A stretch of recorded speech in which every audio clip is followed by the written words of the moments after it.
भाई बिलबिलाहट क्या होती है ना, वो आप लोगों को मैं बताता हूँ। मैंने एक पोस्ट डाला है, 2 अंडा और एक गिलास दूध को लेकर। बिहार में कोई राजनीतिक पार्टी है जो दावा कर रही है कि हम लोग आएंगे जब पावर में, तो हर गरीब व्यक्ति को पर डे 2 अंडा और एक गिलास दूध देंगे। और उसके बाद रिप्लाई में मैंने कहा था कि उनका जो पिछला इतिहास है उसको देखने के बाद तो ऐसा नहीं लगता कि ये लोग दे पाएंगे। जब भाई कोई पशुओं का चारा नहीं छोड़ रहा है तो इंसानों को इतना अच्छा चारा कैसे दे सकता है?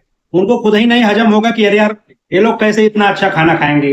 राजघराने में तो हम पैदा हुए हैं, हमें ये सब सूट करता है। बल्कि इन लोगों के पशु भी अगर ठीक से न खा पाए कुछ ना कुछ, तभी मुझे संतुष्टि मिलेगी। और इसीलिए तो पशुओं का चारा तक भी नहीं छोड़ा गया। लेकिन जैसे ही एक व्यंग के रूप में, ओनली व्यंग के रूप में मैंने ये पोस्ट फेसबुक पर डाला, इसके बाद जो एकदम स्पेशल क्वालिटी की बिलबिलाहट सामने आई है ना, उसको देख के लगता है कि सच में पूरे भारत में एक ऐसी कौम है जिसको सच सुनना गंवारा नहीं है, उसको सच बर्दाश्त करने की क्षमता नहीं उसके अंदर।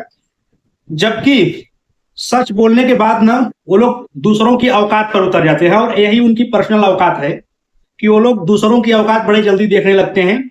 जबकि सच या फिर उनका जो पिछड़ा इतिहास है उसको झांक कर नहीं देखते, क्योंकि वहां पर जाकर वो लोग जब झांकेंगे ना, तो उनका चेहरा चाहे जैसा भी रहे, लेकिन उस सच्चाई में जब झांकने जाएंगे ना, तो उनका चेहरा जो है ना काला पड़ जाएगा। उनका खुद का चेहरा खुद को उन्हें चढ़ाएगा कि ठीक है, तुम्हारा जो इतिहास है वही तुम्हें झकाया जा रहा है।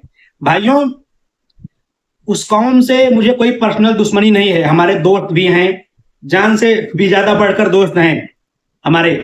आस पड़ोस के, दूर के भी, साथ पढ़ने वाले, जब से हम 6वीं 7वीं क्लास में पढ़ते थे ना, तभी से हमारे वो लोग दोस्त हैं और आज भी हैं। हम लोगों में भी इस चीज को लेकर थोड़ा बहुत राजनीतिक मतभेद होता है, तो हम लोग बातचीत भले ही चिल्ला चिल्ला कर एक दूसरे से करते हैं, लेकिन वो राजनीतिक बात खत्म होते ही ना फिर से हम लोग सही पटरी पर चलते हैं और दोस्त की तरह रहते हैं।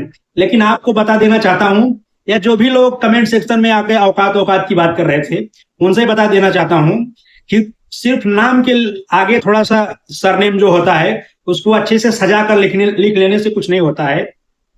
औकात का मतलब ये होता है ना कि आपको सच सुनने और स्वीकार करने की क्षमता हो।